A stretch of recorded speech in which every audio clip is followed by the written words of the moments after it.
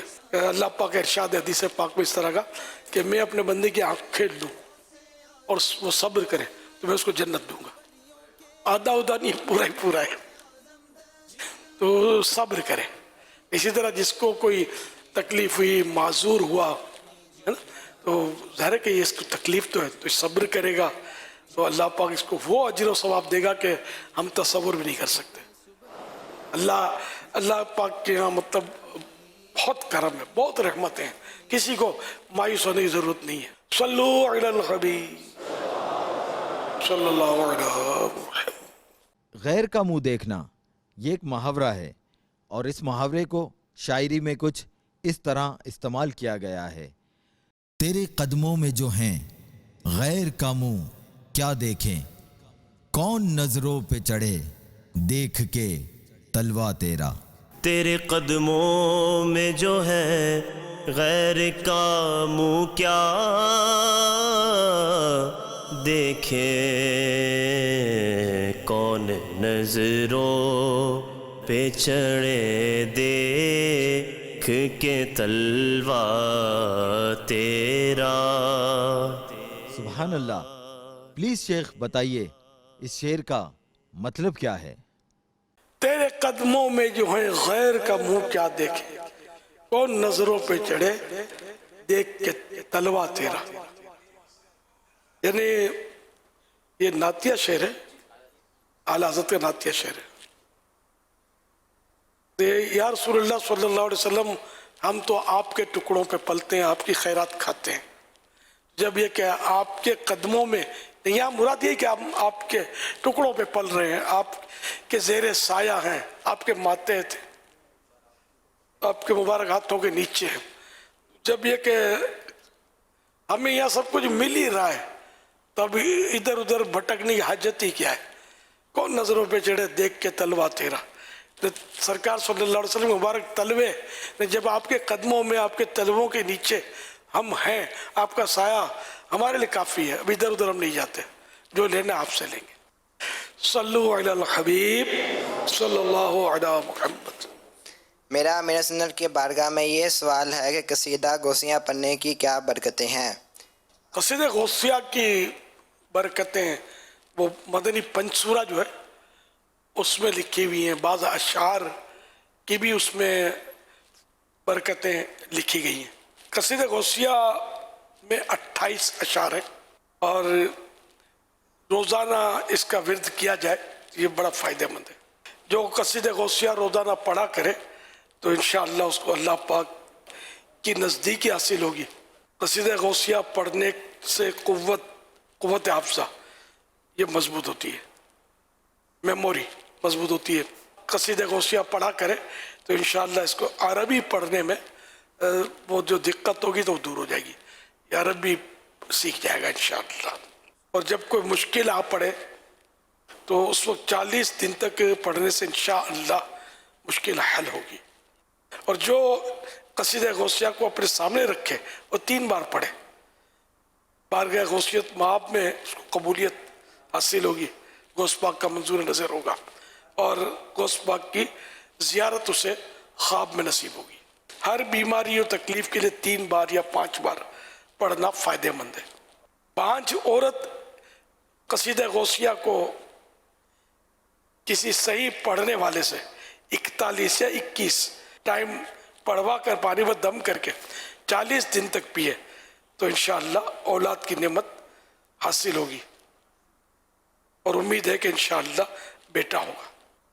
اگر کوئی ظالم پیچھے لگا ہوا ہے تو روزانہ پڑھنے سے انشاءاللہ ظالم سے چھٹکارا ملے گا اور دشمن دفع ہوں گے انشاءاللہ الکریم۔ صلو علی الحبیب صلی اللہ علی محمد۔